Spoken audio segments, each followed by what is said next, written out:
subscribe to my channel and also press this bell icon.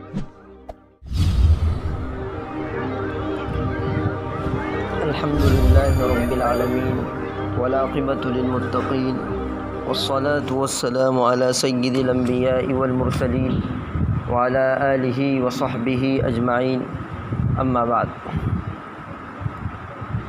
اللهم صل على سيدنا محمد وعلى آل سيدنا محمد وبارك وسلم. اللهم صل على سيدنا محمد وعلى آل سيدنا محمد وبارك وسلم. اللهم صل على سيدنا محمد وعلى آل سيدنا محمد وبارك وسلم.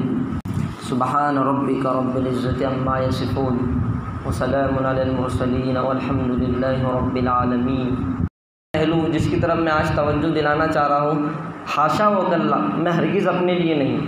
آپ یہ سمجھ رہے ہیں کہ ہماری مسجد کے امام صاحب ہے، ہمارے مدرسے کے مدرس ہے، ناظم صاحب ہے، اس لیے شاید ان کو ضرورت پیش آ رہی ہے، اس لیے کہہ رہے ہیں. دیکھیے آج ہمارے عمومی ہندوستان لے لیجیے اور کچھ کنٹریاں لے لیجیے، وہاں جو ہے تو دین کی خدمات کرنے والوں کے ساتھ ایک بڑا ظلم ہے. ہم اس کو ظلم نہیں سمجھتے، اور وہ ظلم یہ ہے، میں پھر کہہ رہا ہوں، میں اپنے لیے نہیں کہہ رہا ہوں، آپ لوگ سوچیں گے کہ امام صاحب ہونے کی حیثیت سے کہہ رہے ہیں، اور وہ ہے تنخواہوں کی کمی. وہ کیا ہے؟ تنخواہوں کی کمی. 3 دن ہوئے تقریباً ایک فون آیا مجھ پر، وہ ہمارے دوست ہیں، بڑی عمر کے، لیکن دوستانہ تعلق ہے ہمارا. تو انہوں نے بڑی عجیب بات کہی، میرا تو دل دہل کر رہ گیا. کہا کہ مولوی صاحب میں بڑے حالات میں ہوں، بڑا پریشان ہوں، آپ تھوڑی امداد کیجیے. تو میں نے کہا کہ انشاءاللہ آپ بتائیے، مجھ سے جو ہو سکے گا میں کرنے کی کوشش کروں. تو انہوں نے کہا کہ یار مجھے ایمرجنسی میں 2000 روپے کی ضرورت ہے. تو میں نے ان کو بھیج دیے 2000. میں نے کہا یار یہ تو ماشاءاللہ ہٹے کٹے انسان ہیں اور کافی گجرات میں رہتے ہو تو بہت اچھا ان کا معاملہ ہوگا. میرا تصور یہ تھا ان کے تعلق سے. لیکن اچانک ان کا فون آیا دوبارہ، تو میں نے ایسی، وہ پیسوں کا تصور نہیں، میرے ذہن میں بھی نہیں تھا کہ میں نے ان کو بھیجیں. ایسی ہماری گفتگو ہو رہی تھی. تو میں نے ان سے پوچھا، انہوں نے سامنے سے کہا کہ مولوی صاحب آپ ٹینشن مت لو، میں آپ کے 2000 روپے بھیج دوں گا. میں نے کہا کہ کوئی ضرورت نہیں، آپ کو جب سہولت ہو تب بھیجنا. تو میں نے کہا کہ آپ نوکری کیا، آپ کا کاروبار وغیرہ کچھ کیا ہے؟ تو کہا کہ میں ایک اسلامک سینٹر پہ بیٹھتا ہوں. تو میں نے کہا ماشاءاللہ اسلامک سینٹر پہ جب سروس کتنی ہے؟ تو کہا کہ صبح 10 بجے سے رات تقریباً 9 بجے تک بیٹھنا ہوتا ہے. اب اندازہ لگائیں 11-12 گھنٹے کے قریب کا وقت ہو رہا ہے. تو میں نے کہا کہ ماشاءاللہ تنخواہ بھی اچھی ہوگی. تو کہا کہ مولوی صاحب اگر میرا بس چلتا نا، میرا بس، اور کمیٹی کے تمام ممبران کو اپنے پاس اکٹھا ان کا جلسہ رکھتا، ان کو بلاتا اور سب کو ایک تماچا رسید کرتا اور یہ کہتا کہ سچ قسم کھا کر بتاؤ کہ تم اپنا گزارا کتنے پیسوں میں کرتے ہو. کمیٹی کے ممبران وغیرہ سارے، انہوں نے محتمین کا نام بھی لیا کہ تمہارا گھر کتنے میں چلتا ہے، اور پھر تم اپنے جو نگران اساتذہ جو تمہاری ذمہ داری میں نگرانی میں پڑھا رہے ہو ان کی تنخواہ تم کتنی دیتے ہو. سب کو ایک ایک تماچا. پھر انہوں نے افسوس کے ساتھ کہا کہ مولوی صاحب میں اتنی سروس دیتا ہوں، میری تنخواہ صرف 5000 روپے ہے، اور میرے پیچھے نوجوان 4 بیٹیاں ہیں. کیا کہا؟ اور پھر میں ان کمیٹی والوں سے یہ سوال کروں گا کہ بتاؤ کہ تم 5000 روپے گھر کا کرایہ بھریں گے یا گھر کا ساز و سامان لائیں گے، کیا لائیں گے؟ اور کہا کہ یہ ظلم ہے میرے ساتھ. میں نے کہا کہ آپ تو گجرات میں تو ایسا نہیں ہونا چاہیے. کہا کہ مولوی صاحب معاف کریے گا، ہمارے پاس سب سے زیادہ اگر کسی کی درخواست ہے تعاون کے تعلق سے تو مسجدوں کے اماموں کی ہیں، مدرسے کے مکتب کے مدرسین کی، کہ ہماری تنخواہوں میں کچھ نہیں ہوتا. تو یہ حالات ہیں. تو دیکھیے پھر گزشتہ دنوں مولانا عارف صاحب مکہ مسجد میں کھڑے ہوئے تھے. مدارس کے حالات تو سب کے سامنے. لاک ڈاؤن کی وجہ سے علماء اکرام جو ہے تو ہاتھ گاڑیاں لگا رہے ہیں. لاک ڈاؤن کی وجہ سے علماء اکرام مستری کے کام پر جا رہے ہیں.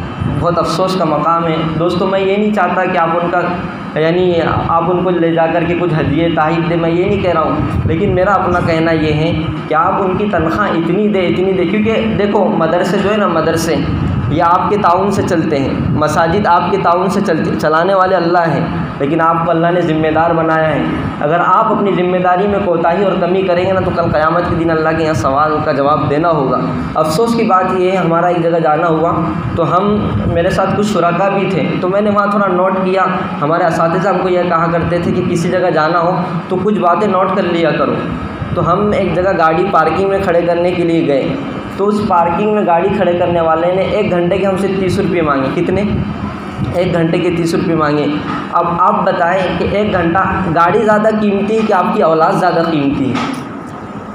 گاڑی زیادہ قیمتی ہے یا آپ کی اولاد زیادہ قیمتی ہے؟ ایک وہ کار جس کی کوئی حیثیت نہیں، جو 50,000 1 لاکھ روپے کی آتی ہے، اس کو پارکنگ میں 1 گھنٹہ کھڑے کرنے کے لیے آپ 30 روپے اس کو آسانی سے نکال کر دے رہے ہیں۔